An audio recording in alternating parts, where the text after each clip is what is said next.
नमस्कार दोस्तों, मैं हूं विक्रम और आज मैं आपको लेकर आ गया हूं मध्य प्रदेश जिले धार के अंदर स्थित मांडू के उस ऐतिहासिक नगरी में, जहां पर आज हमें दरिया खान परिसर को देखने का मौका मिलेगा। सामने की तरफ बना हुआ कुंड सोमवती कुंड कहलाता है, जो कि पानी की स्टोरेज करने के लिए उस सेना के लिए और राजा की प्रजा के लिए काम में आया करता था। इस तरफ बनी हुई काली पत्थरों की इमारत को दरिया खान सराय के नाम से जाना जाता है और 16वीं शताब्दी में 1510 से लेकर 1526 का वो वक्त, जिस समय दरिया खान ने मांडू के इस हिस्से पर अपना शासन किया और अपने मरने से पहले ही अपने मकबरे को बनवा डाला था। तो सामने की तरफ बना हुआ ये काफ़ी जो बड़ा मकबरा आपको दिखाई दे रहा है, ये खुद दरिया खान ने स्वयं के लिए बनवाया था। और इसी मकबरे परिसर के साथ में हम यहाँ पर देख रहे हैं दरिया खान की मस्जिद को। और ये जो मस्जिद बनी हुई है, ये 7 आर्चेस के साथ में देखने को मिलेगी, जिसका कंस्ट्रक्शन आप लोग देखेंगे कि बहुत सारे पिलर के ऊपर तैयार किया गया है और एक बारी में 2 या 4 पिलर के ऊपर निर्मित यहाँ की ये वाली इमारत हमें दिखाई मालूम पड़ती है। और दरिया खान ने इस इमारत का निर्माण मस्जिद पढ़ने के लिए बनवाया था। वैसे तो बताते हैं कि ये इमारत पहले से ही कंस्ट्रक्शन में थी, बस बाद में इसको अपने हिसाब से मॉडिफाइड करवाया गया है। ऊंची ऊंची वही डोम दिखाई दे रही हैं और इसमें रिस्टोरेशन का काम भी बाद के वक्त में करवाया गया है। ज़्यादातर पहले की जो इमारतें थी इसी प्रकार के पिलर पे बनती थी और कॉर्नर में यदि आप थोड़ा सा फोकस डालते हैं तो यहाँ पर लाइटिंग के लिए दिए लगाए जाते होंगे, जो एक रौनक बनाते होंगे। ऊपर वाले हिस्से में चूना प्लास्टर की मोटी लेयरिंग देखने को मिल रही है। अब दोस्तों, हम इसी परिसर को देखते हुए इस सोमवती कुंड को समझेंगे और पानी की जो आपूर्ति थी वो इसी के अंदर की जाती थी। बारिश का पानी स्टोर करके रखा जाता था और पीने के लिए पानी इस्तेमाल में आता था। ऐसा कहते हैं कि मांडू की इस ज़मीन पर अगर 12 वर्षों तक भी बारिश नहीं होगी ना, तो इतना पानी का स्टोर करके रखा हुआ था। तो आज के वक्त में भी पानी जो है वो हरा हमें दिखाई देता है, शायद काई वाला पानी हो गया होगा। पहले के वक्त में कुछ शासकों ने मरने से पहले अपने मकबरे क्यों बनवाए, उसकी कहानी शुरू होती है। जो मांडू के ऊपर पहले गवर्नर बने थे दिलावर खां गौरी, उनको उन्हीं के बेटे ने राजगद्दी के लिए मार दिया था, यानी कि होशंग शाह ने, जिनका नाम था अलाब खां। और उसके बाद के शासकों को लगा कि अगर हमारे होने वाले संतान ने या फिर वंशावली के किसी व्यक्ति ने मार दिया तो हमारी पहचान खत्म हो जाएगी, इसलिए वो लोग अपने मकबरे बनवा लिया करते थे। काले पत्थरों से बनी हुई ये इमारत इतनी ज़्यादा डार्कन दिखाई दे रही है मानो इस पे काले रंग का पेंट किया गया हो। और दरिया खान का ये वाला जो पूरा मकबरा परिसर है, इसको देखकर ऐसा लगता है कि एक वक्त ये भी सराय का भाग रहा होगा।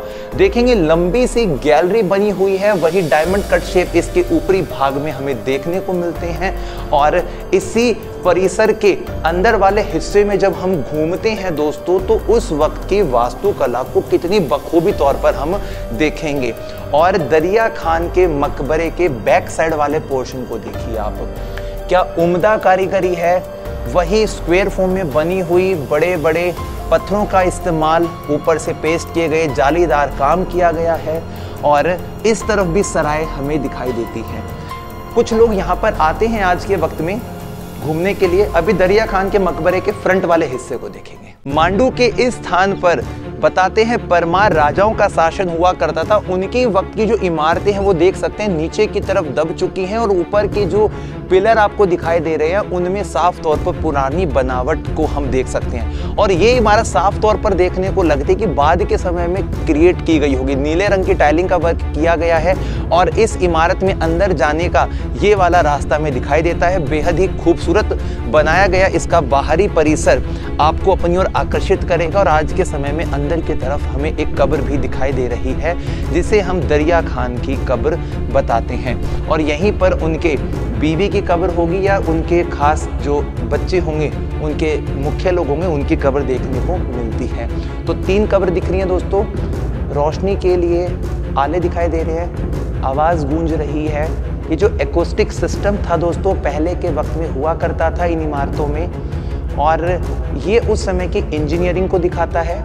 कॉर्नर पे जो ये आर्चेस बनी हैं, इन्हीं आर्च की वजह से हमारी जो आवाज़ है वो एक बार बोलने पर 6 सेकंड तक हमें सुनाई देती है। तो ये था उस समय का इंजीनियरिंग मेथड, जो आज के समय में भी शायद हमें देखने को नहीं मिलता है। तो कुछ लोग आते हैं यहाँ पे इन कब्र को देखने के लिए। मुगलों के शासनकाल से पहले यहाँ पर खिलजियों का शासन हुआ करता था और दिल्ली सुल्तानों का, जिसमें से जितने भी शासक आए उन्होंने इस पूरे मांडू के एरिया में अपनी अपनी विरासतें बनाई। लाल सराय के नाम से विख्यात यहाँ पर ये वाली सराय है वो दरिया खां के परिसर में ही शामिल है। और इस सराय में इनके सैनिकों के कुछ बाहरी जो कमरे हैं वो टूटे हुए हैं और दूसरी तरफ के जो कमरे हमें दिखाई देते हैं वो साफ सुथरे हैं। तो उनकी सेना जब कभी भी युद्ध की तैयारी करती थी या फिर तलवारों से तीर धनुष से प्रैक्टिस करती थी तो इसी ग्राउंड के अंदर उनकी प्रैक्टिस की जाती थी। यानी कि एक प्रकार का बैटल से पहले होने वाली प्रैक्टिस के उनके सैनिकों के रुकने की स्थली को हम सराय का नाम देते हैं, रुकने का हिस्सा।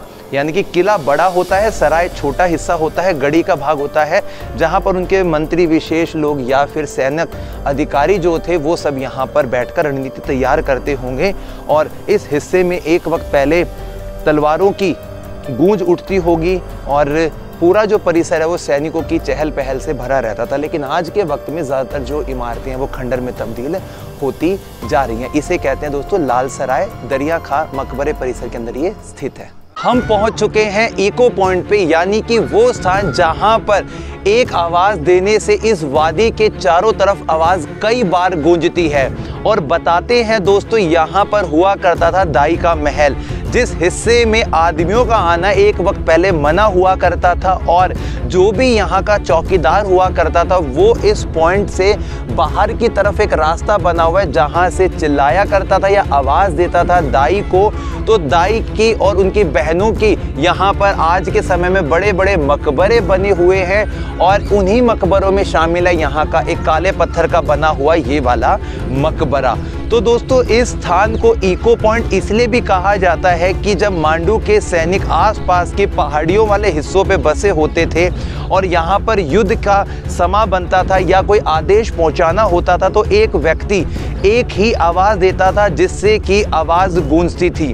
तो यहाँ पर दोस्तों हम एक आवाज़ देंगे कि राजा साहब हैं या नहीं, तो इस आवाज़ को देखते कि कितनी गूंजेगी। तो दोस्तों हम यहाँ खड़े होकर बोलते हैं कि राजा साहब मौजूद हैं या नहीं। राजा साहब, आई आवाज़, मौजूद हैं या नहीं। तो दोस्तों इस एरिया में इको क्रिएट होता है जिसकी वजह से इस हिस्से को कहते हैं इको पॉइंट। पर बने क्या है यहाँ पे, बड़े बड़े मकबरे। अब ये मकबरे किनके बताते हैं, उन दाइयों के। यानी कि पहले के समय में नर्स या फिर डॉक्टर तो हुआ नहीं करते थे, तो बच्चों की डिलीवरी करने के लिए दाई को सबसे पहले बुलाया जाता था।